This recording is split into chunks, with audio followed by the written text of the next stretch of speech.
Hi, year threes. Welcome to chapter 4.3. For some of you guys have already had this lesson, so this maybe you can use this as a reference if you're not too sure of what it was all about.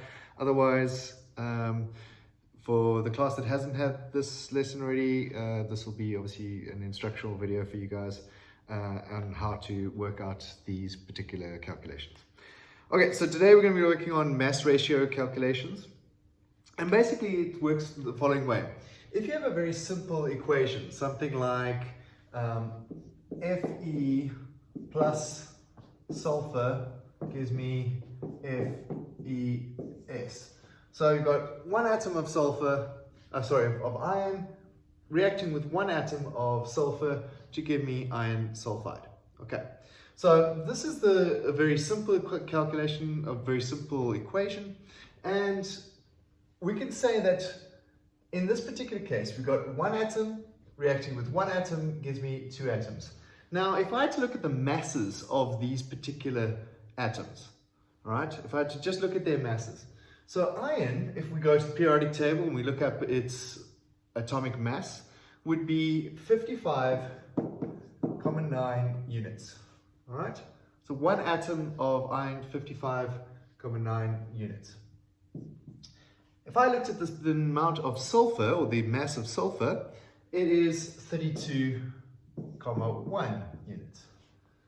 And according to Lavoisier's law, the conservation of mass, if these two react with each other, very simply, the mass of the product, so the two reactants, must add up to the mass of the product. So the product in this case, FeS, would very simply be 55,9 plus 32,1, and obviously that ends up with, let's get the math right, 89 units. Okay, so that'll be 89 units would be the total mass of this particular thing. Now, for mass ratio calculations, it makes more sense. We never use units in an actual lab because we're talking about a single atom. It doesn't really make sense. So what we're going to do is we're going to look at what happens if we got slightly more mass. So if I've got, say, 15 grams of one of the reactants, can I then work out how much do I need of the other reactants to make the actual reaction continue? Because we always know that with this thing, we've got the amount of reactants, all right, the amount of these guys must have enough of both of them for a reaction to take place. If one of these guys runs out in my reaction, the reaction stops. And the other one will be in excess. In other words, it'll be left over of the other one. Okay, so let's just have a look at a typical example of something like this. Okay, still see it on the board there. All right, here we go. If I said to you, I had 10 grams of iron, and I wanted to know how many grams of sulfur will I need, and ultimately how many grams of the product will we end up with. Okay, so how do we work this out? Well, very simply, this is a ratio that these guys will always react in a ratio of 55.9 to 32.1. Because of their masses, they're going to end up with a very specific ratio that's going to happen. All right, so if I've got 10 grams of this, how many grams of this will I need?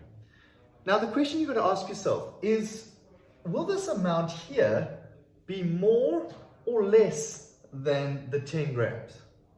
Okay, so it's fairly logical that it's going to be less, because if the ratio is 55.9 to 32.1, then it's going to be 10 grams to roughly half.